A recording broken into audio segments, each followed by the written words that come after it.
Sunil sir, is हाँ rate जी। Cut is rate hike coming? आप किस साइड पे है? वो 5% जो रेट हाइक बोल रहे हैं होगा इस बार में ही, या फिर आप वो 95% में है जो बोल रहे हैं कि इस बार स्टेटस को, नेक्स्ट टाइम रेट हाइक?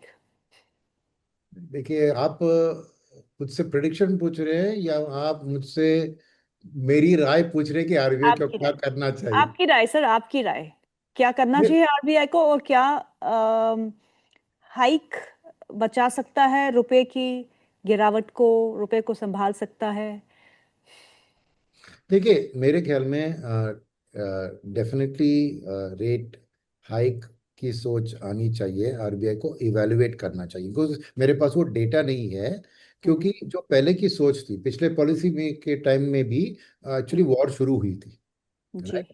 और तब आरबीआई गवर्नर ने कहा था कि we want to look beyond the war, beyond hmm. This temporary spike. अब वो एक पॉलिसी से दूसरी पॉलिसी कोई टेम्पररी नहीं है इसका हम्म। इम्पैक्ट। अब ये इसका इम्पैक्ट टेम्पररी नहीं कह सकते हैं, बिकॉज हम्म। इतना damage oil related gas related infrastructure को हुआ है कि हम्म। वापस तेल को भयंकर नीचे आने में वक्त लगेगा। तो अभी वो नहीं कह सकते हैं कि ये शॉर्ट टर्म इम्पैक्ट है, इसके बियॉन्ड हम देखेंगे। अब हम्म। ये रियलिटी है। इसके हम्म। साथ जो रियलिटी आई है वो है एल नीनो और मॉनसून की forecast below long term average, right. Correct. और तो फूड ग्रेन के साइड में दो दो तरीके से धक्का मिला है। एक है फर्टिलाइजर कॉस्ट इंक्रीज, जी।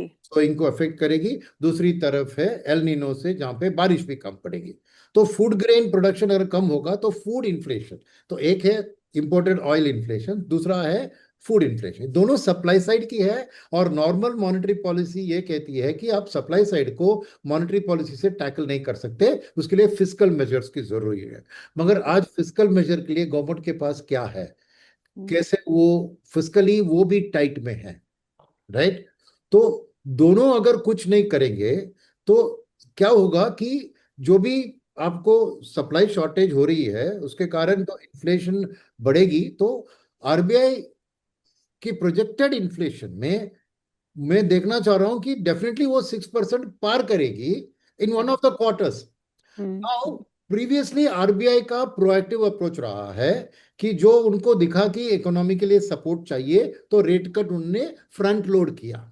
हम्म। अब दिक्कतें सामने दिख रही है, तो क्या हम्म। रेट हाइक को फ्रंट लोड करने की सोचनी चाहिए कि नहीं। बिकॉज आप जो स्टेबल डोर को घोड़ा भाग गया, उसके बाद दरवाजे को बंद करके क्या फायदा, right. You have to proactively tackle the inflation. अब रेट हाइक से एक करेंसी को सपोर्ट मिल सकती है, बिकॉज हम्म। कुछ फॉरेन फ्लोज आएंगे।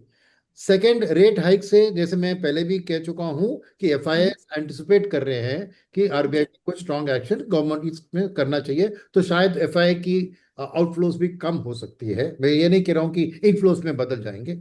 तीसरी जी। बात है कि उनकी जो डर है कि रुपये का फर्दर डिप्रिसिएशन होगा, वो भी कम हम्म। हो जाएगी, बिकॉज अगर रेट हाइक हो गया तो डिफरेंशियल। और हम्म। फिर चौथी बात क्या है कि अब रेट हाइक से क्या होगा कि डिमांड को कूल डाउन होगा, ट्रू। राइट। जो भी हमारी कंजम्पशन की डिमांड है वो कूल डाउन होगा।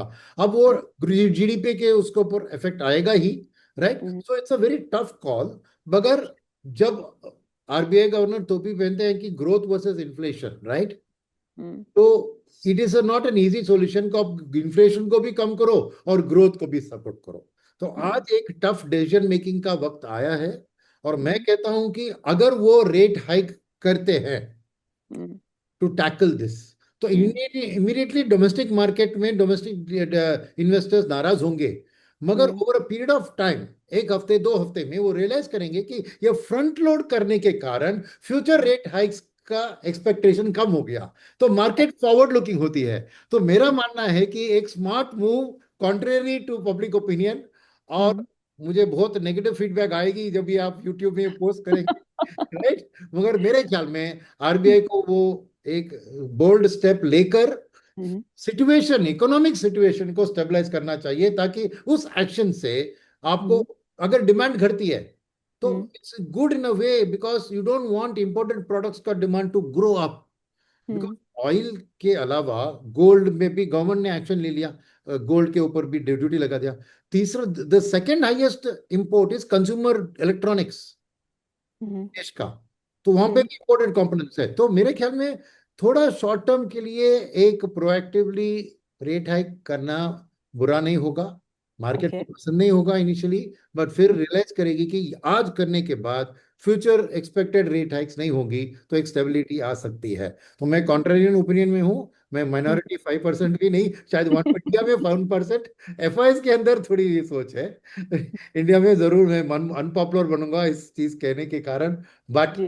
प्रैक्टिकली आरबीआई को देश के स्टेबिलिटी, करेंसी की वॉलेटिलिटी को मैनेज करना है, देश की स्टेबिलिटी, इन्फ्लेशन को आउट ऑफ हैंड नहीं जाने देना है। तो अगर इंपोर्टेड इन्फ्लेशन और सप्लाई साइड फूड इन्फ्लेशन के कारण इन्फ्लेशन आउट ऑफ हैंड जा रहा है, तो उनका मैंडेट क्लियर है कि आपको इन्फ्लेशन को 6% के नीचे रखना है।